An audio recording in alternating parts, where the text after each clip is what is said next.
सुभद्रा कुमारी चौहान की कहानियों में जीवन के विभिन्न रंग देखने को मिलते हैं। उनकी एक महत्वपूर्ण कहानी है बड़े घर की बात, जिसमें नारी और पुरुष दोनों के संबंध, स्त्री मनोविज्ञान और पुरुष के व्यवहार का चित्रण है। तो आइए आज सुनते हैं उनकी कहानी बड़े घर की बात। फूल सैया के ही दिन फूल और मनोहर में तनातनी हो गई। फूल स्वभाव से ही कम बोलने वाली और लजोली थी। उधर मनोहर एंग्लो इंडियन छोकरियों के साथ सिनेमा थिएटर देख चुके थे। उनकी उच्छृंखलता और उद्दंडता के आदी थे। वे सपना देख रहे थे कि उनके कमरे में पैर रखते ही नववधु मुस्कुराती हुई हेलो डार्लिंग कहकर उन्हें बैठाएगी, उनसे घुल मिलकर प्रेम की बातें करेंगी और उन्हें जबरन अपने पास बिठा रखेंगी। वे उठना चाहेंगे तो वह उठने न देगी, लच्छेदार बातों से उन्हें उलझा रखेगी।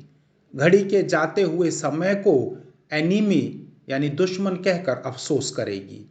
ये आशाएं उन्हें नववधु से इसलिए थी कि वह मैट्रिक पास थी और उसने अपने छोटे से जीवन के अधिकांश दिन बोर्डिंग हाउस में ही बिताए थे। जिस समय मनोहर फूलों का हार गले में डाले, इत्र में बसे बसाए अपने कमरे में आए, नववधु फूल लैंप के पास खड़ी चुपचाप एक पुस्तक के पन्ने उलट रही थी। किसी अज्ञात आशंका से वह रह रहकर कांप सी उठती थी। उसके पति होते हुए भी मनोहर आज तो उसके लिए परपुरुष ही थे। उनसे कैसे बोलूंगी, क्या कहूंगी, कहीं कोई बेवकूफी न हो जाए। फूल मन ही मन बहुत घबरा रही थी। अचानक किसी के हल्के पैरों की आहट होते ही वह पुस्तक छोड़कर एक कोने में सिमट कर खड़ी हो गई। मनोहर बाबू अपना यह अपमान न सह सके। क्या स्कूल और घर में यही शिक्षा मिली है कि आए हुए पति की तरफ पीठ करके खड़ी हो जाओ? फूल सिहर उठी किंतु कुछ बोली नहीं। मनोहर का पारा और गर्म हो गया। कठोर स्वर में बोले, मैंने तो समझा था पढ़ी लिखी है तो कुछ अक्ल भी होगी, लेकिन वही गंवार की गंवार। इस पर भी जब फूल कुछ न बोली तो वह झल्लाए हुए उठे और फूल का घूंघट जोर से पीछे से खींच लिया। रेशमी साड़ी थी, मुंह के साथ उसका सिर भी खुल गया, पल्ला पीठ पर आ रहा। फूल बोली तो कुछ भी नहीं, मगर फौरन ही अपना सिर ढककर कमरे से बाहर हो गई। मनोहर गुस्से से शक्ल चुड़ैलों की नखरे परियों के कहते कहते सीढ़ियों से नीचे उतर गए। फूल चुपचाप आंसू बहाती हुई खड़ी रही। अचानक मनोहर को बाहर जाते देख उनकी बहन यशोदा ने आकर पूछा, क्या हुआ भौजी, भैया क्यों चले गए? फूल ने कोई उत्तर न दिया। वह अपनी ननद से, जो उसकी सास की जगह पर थी, कुछ सहानुभूति की आशा रखती थी, मगर यहां उल्टा ही हुआ। यशोदा ने फूल को झकझोर कर कहा, बोलती क्यों नहीं चंडालिन? दो बात भैया से कर लेती तो क्या तेरी जबान घिस जाती? एक वह थी जिसने उसके जी को जला जलाकर उसे आधा कर दिया। अब तू आई है तो तेरे ये लक्षण। आदमी का मिजाज भी देखना पड़ता है, जिसमें खुश रहे वही करना चाहिए, पर आजकल की छोकरियों का मिजाज भी तो सातवें आसमान पर रहता है। फूल आंसू बहाती रही। नंद की बातों का भी उसने कोई जवाब न दिया। इस घटना के कई दिन बीत गए। मनोहर ने पत्नी की तरफ आंख उठाकर भी नहीं देखा। वे अपने रागारंग में मस्त थे। विवाह तो उनकी बहन ने जबरदस्ती करवाया था। पहली स्त्री से एक बच्चा था।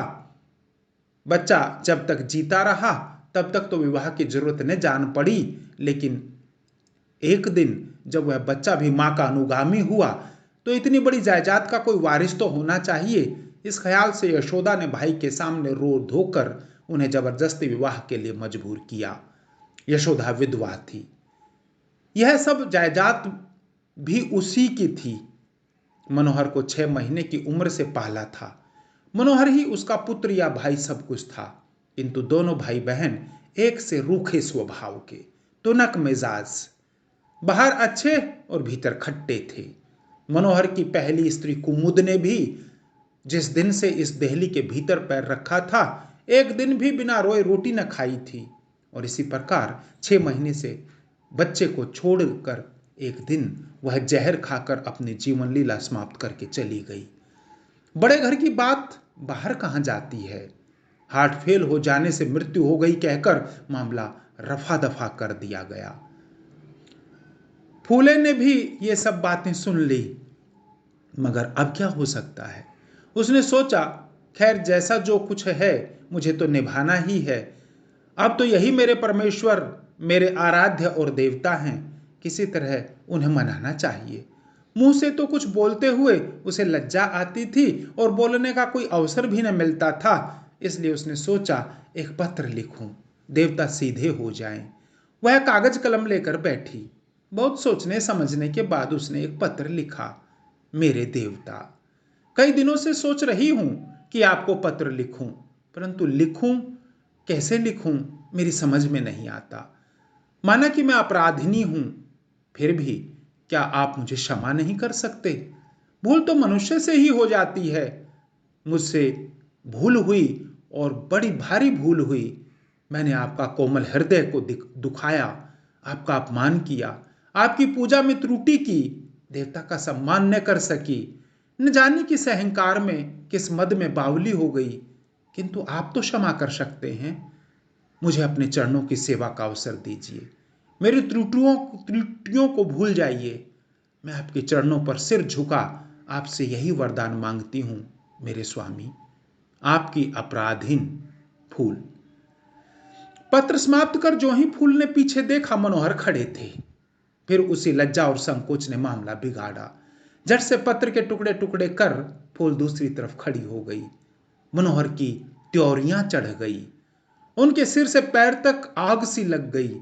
फूल के पास पहुंचकर उसे घसीटकर उन्होंने उसका मुंह सामने कर दिया। बोले, किसे पत्र लिख रही थी? सच कहो। फूल का सारा शरीर कांप रहा था। वह कुछ भी न बोल सकी। मनोहर ने उसके कान ऐंठते हुए कहा, बोलो, नहीं तो अभी तुम्हारी हड्डी पसली तोड़ दूंगा। फूल को भी क्रोध आ गया। उसकी मुद्रा कठोर हो गई। बोली, मैं नहीं बता सकूंगी। जो कुछ आपको करना हो कर लीजिए। फूल का यह कहना था कि बस मनोहर उसको पीटते चले। फूल ने जबान न हिलाई, मगर जब तक वह बेहोश न हो गई, मनोहर उसे मारते ही रहे। दूसरे दिन अचानक मोहल्ले भर में यह हवा फैल गई कि मनोहर की दूसरी स्त्री का भी हार्ट फेल हो गया। अर्थी के साथ बहुत से लोग थे जो असली वाक्य से वाकिफ थे, मगर शहर के इतने बड़े और पायदार आदमी के खिलाफ जबान खोलने की हिम्मत किसे थी। ओह, मर गई तो मर भी जाने दो, स्त्री ही तो थी, कल तीसरी आ जाएगी। धन्यवाद। आशा करता हूं कि यह कहानी आपको पसंद आई होगी। आज वर्ष 2022 में भी बहुत सी फूल मनोहर जैसे लोगों की क्रूरता का शिकार होती हैं। उनकी खबर और वे घटनाएं समाज जीवन में कहीं सामने नहीं आती।